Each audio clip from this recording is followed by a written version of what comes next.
কাঁকরোল ভাজা আর তরকারি ছাড়া কাঁকরোল দিয়ে আর কি হয়? এই প্রশ্নটা আমি আমার মাকে করেছিলাম। কেন কদিন ধরে কাঁকরোল খেতে খেতে আমি অধৈর্য হয়ে পড়েছিলাম। মা বলল যে আচ্ছা, তোকে আজকে না ভাজা খাওয়াবো না তরকারি খাওয়াবো, আজকে একটা নতুন খাবার খাওয়াবো, তুই দেখ। হ্যালো বন্ধুরা, কেমন আছো তোমরা? নিয়ে চলে এসেছি নতুন একটা ভিডিও। আজকের ভিডিওটা হচ্ছে কাঁকরোল দিয়ে।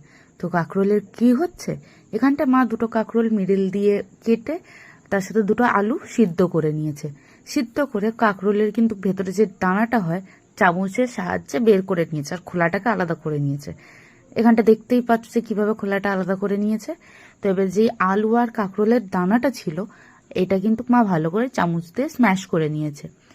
এর সাথে একে একে দিয়ে দিয়েছে পেঁয়াজ কুচি, দিয়ে দিয়েছে নুন, হলুদ, লঙ্কার গুঁড়ো, আর দিয়ে দিয়েছে এখানে গরম মশলার গুঁড়ো।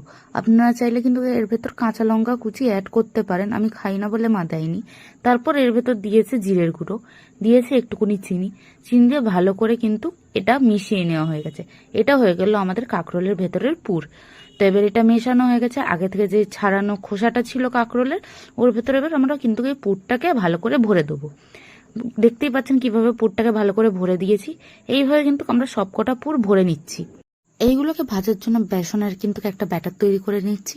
এখানে দিয়ে দিয়েছি অল্প পরিমাণের বেসন, যেহেতু 4টে টুকরো হয়েছে আমাদের। এর ভেতর দিয়ে দিচ্ছি একটুখানি লঙ্কার গুঁড়ো, একটুখানি হলুদ গুঁড়ো আর নুন দিয়ে কিন্তু ভালো করে মিশিয়ে আমি ব্যাটারটাকে তৈরি করে নিয়েছি অল্প অল্প জল দিয়ে। বেশি ঘন হবে না আবার বেশি মোটাও হবে না।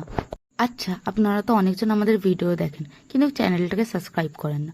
প্লিজ আমাদের চ্যানেলটাকে সাবস্ক্রাইব করবেন, আপনাদের সাপোর্ট কিন্তু আমাদের খুব দরকার। তো চলুন, এইদিকে আমাদের বেসনটা রেডি হয়ে গেছে। এবার এই যে আগে থেকে পুর ভরে রেখেছিলাম কাঁকরোলটা, এর ভেতর ভালো করে ডুবিয়ে সাদা তেলে কিন্তু আমি ছেড়ে দিয়েছি। দেখুন কিভাবে আমি পুরটার ভেতর অল্প অল্প করে বেসন দিয়ে নিয়েছি, কেন বেশি বেসন এর ভেতর লাগবে না। দিয়ে কিন্তু আমি হালকা আছে এগুলোকে ভাজতে দিয়ে দেবো। এবার 2-1 মিনিট এক সাইড ভাজা হয়ে গেলে আমি কিন্তু উল্টে দেবো। উল্টে দিয়ে পেছনটাকেও একটু ভাজতে দেবো। যদিও কাঁকরোলটা সিদ্ধ আছে কিন্তু বাইরেটা তো একটু ভালো করে মচমচে করে ভাজতে হবে না।